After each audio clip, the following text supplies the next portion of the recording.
Hi friends, అందరికీ నమస్కారం అండి. నేను రీసెంట్గా నరసాపురం వెళ్ళాను. నరసాపురం నుంచి ఈస్ట్ గోదావరి నుంచి west Godavari, west Godavari east Godavari public river cross చేసి రెండు డిస్టిక్లు ఎలా ట్రాన్స్పోర్ట్ చేస్తారనేది ఈరోజు వీడియోలో మీకు చూపించాలనుకుంటున్నాను. వీడియో స్టార్ట్ చేసిన అందరికీ ఒక చిన్న రిక్వెస్ట్ అండి, please subscribe my channel, support me. First of all దీన్ని రాజమండ్రి బ్రిడ్జ్ కాంచి వెళ్తే మనకి 12 కిలోమీటర్ పడుతుంది అనమాట. అదర్వైజ్ బోట్ నుంచి వెళ్తే జస్ట్ ఒక 5 minutes వెళ్ళిపోవచ్చు. టికెట్ అయితే ఈచ్ పర్సన్కి 20 రూపీస్ అనమాట. వెహికల్స్గా తీసుకెళ్తే వెహికల్ బట్టి బైక్ అయితే 20, కార్ అయితే 50 రూపీస్ అనమాట. ఇది ఒకటే ట్రాన్స్పోర్ట్ అండి వీళ్ళకి రెండు పక్కల జర్నీ చేయడానికి. ఇది మార్నింగ్ నుంచి నైట్ 8:30, 9 వరకు ఈ ట్రాన్స్పోర్ట్ అనేది ఉంటుంది అనమాట. ఇక్కడి నుంచి మనకి గోదావరి అనేది బంగాళాఖాతంలో కలిసిపోతుంది, అంటే సముద్రంలో కలిసిపోద్ది అనమాట. ఇక్కడ చాలా వాటర్ కూడా ఎక్కువ ఉంటుంది. పబ్లిక్ మెయిన్ యూజ్ చేసేది ఈ ట్రాన్స్పోర్ట్ అన్నమాట. జస్ట్ ఒక 5 minutesలోనే వీళ్ళు వెళ్ళిపోవచ్చు. ఇది చాలా పెద్ద షిప్ కాబట్టి ఇందులోనే వెహికల్స్, కారు ఏముంటాయి మొత్తం అంతా ఇందులోంచి షిఫ్ట్ చేస్తుంటారు. ఇంకా వ్యాపారస్తులు కానీ ఏదైనా సామాన్లు తీసుకెళ్ళవలసి వచ్చినా ఏమొచ్చినా సరే దీని నుంచే మొత్తం ట్రాన్స్పోర్ట్ అంతా చూసుకుంటారు. చూడొచ్చు మీరు, ఆల్రెడీ కారు కూడా ఇందులో ఉంది.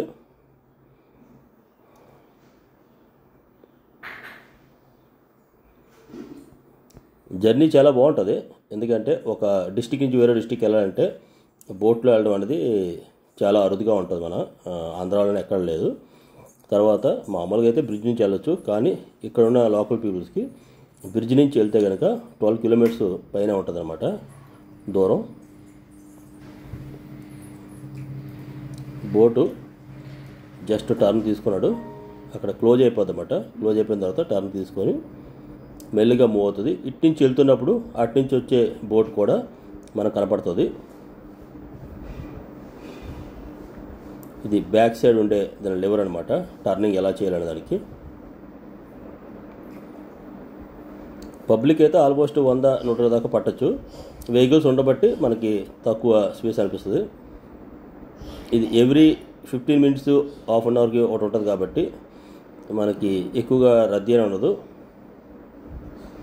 మ్యాక్సిమం ఇక్కడ ఉన్న లోకల్ పీపుల్స్ ఇదే ట్రాన్స్పోర్ట్ని యూజ్ చేస్తామంట. అటు నుంచి చూడొచ్చు, మనకి ఈస్ట్ గోదావరి నుంచి ఇటు పక్క ఒక షిప్ వస్తుంది, ఇటు నుంచి ఒక షిప్ కూడా బయలుదేరిందన్నమాట.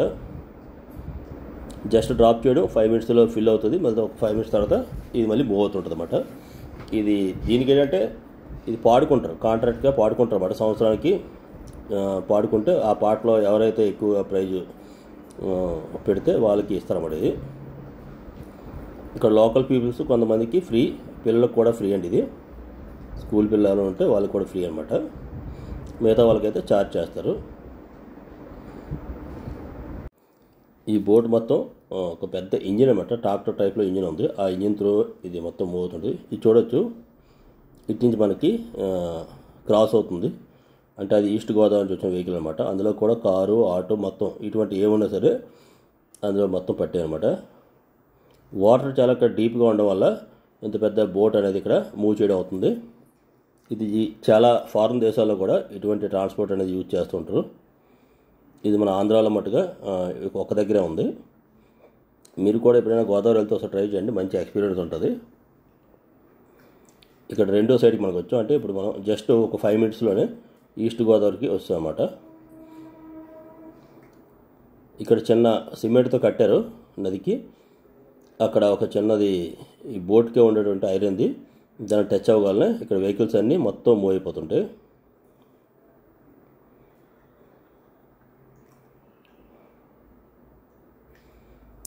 మనకి కొత్తగా ఉంటుంది కానీ రోజువారీ లైఫ్లో వీళ్ళకి ఇదే అనమాట. ఇంకొక వే అంటూ ఏమీ లేదు. ఎంత ఫ్లోటింగ్ ఎక్కువైనా సరే ఈ బోట్ అయితే కంపల్సరీ కూడా వెళ్తుంటుంది. మొత్తం బోట్ అంతా ఖాళీ అయిపోయింది చూడొచ్చు. ఈ విధంగా ఉందన్నమాట. మొత్తం ఖాళీ అయిపోయిన తర్వాత చాలా పెద్ద బోట్ అనమాట. ఇది దాంట్లో మీకు రిటర్న్ కూడా ఎలా వెళ్తారండి మొత్తం చూపిస్తాను.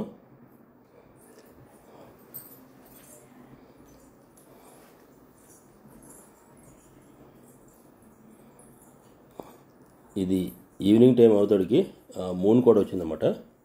చూడొచ్చు, మూను చాలా క్లియర్గా కనబడుతుంది గోదావరి నుంచి. ఇది మళ్ళీ రిటర్న్ అనేది స్టార్ట్ అయింది.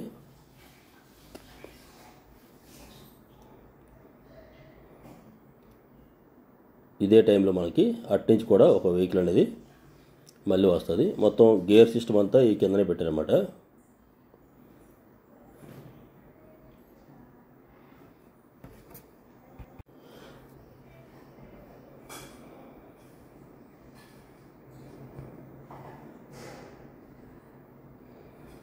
ఆల్మోస్ట్ మనం సెంటర్లో వస్తాం.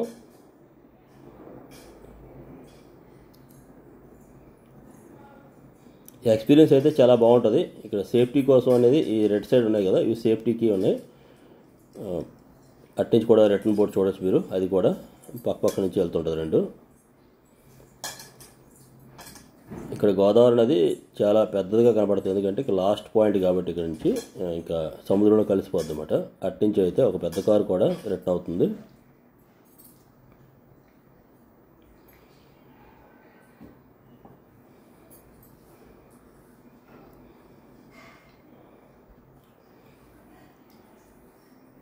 ఫైనల్గా మనం కూడా ఒడ్డుకు వచ్చేస్తున్నాం. ఈస్ట్ గోదావరి నుంచి మళ్ళీ వెస్ట్ గోదావరికి వచ్చేస్తున్నాం అనమాట. ఇక్కడ చూడొచ్చు సూర్యుడు అస్తమిస్తున్నాడు. ఒక పక్క చూస్తే చంద్రుడు కనబడుతున్నాడు, ఒక పక్క చూస్తే సూర్యుడు కూడా అస్తమిస్తున్నాడు అనమాట. రెండో బోట్ కూడా మనకి సేఫ్గా ఒడ్డుకి వెళ్ళిపోయింది. ఈ బోట్ కూడా సేఫ్గా ఒడ్డుకు వస్తుంది అన్నమాట. ఇది చేపల కోసం మధ్యలో కట్టిన వల అన్నమాట. ఇది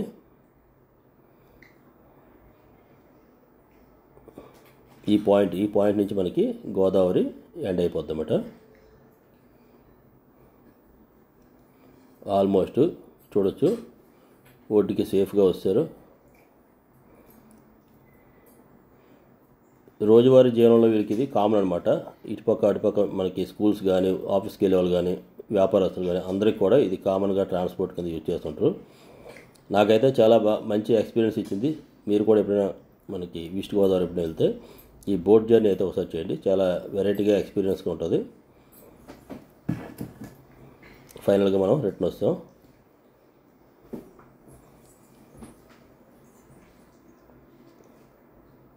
ఈ వీడియో ఎలా అనిపించింది కింద కామెంట్ పెట్టండి. ఈ వీడియో కన్నా నచ్చితే please subscribe my channel, support me. ఈ వీడియో చాలా మంది చూస్తున్నారు, సబ్స్క్రైబ్ చాలా తక్కువ మంది చేస్తున్నారు. మీ అందరికీ ఇంకొకసారి రిక్వెస్ట్ చేస్తున్నాను, please subscribe my channel, support me. నమస్కారం.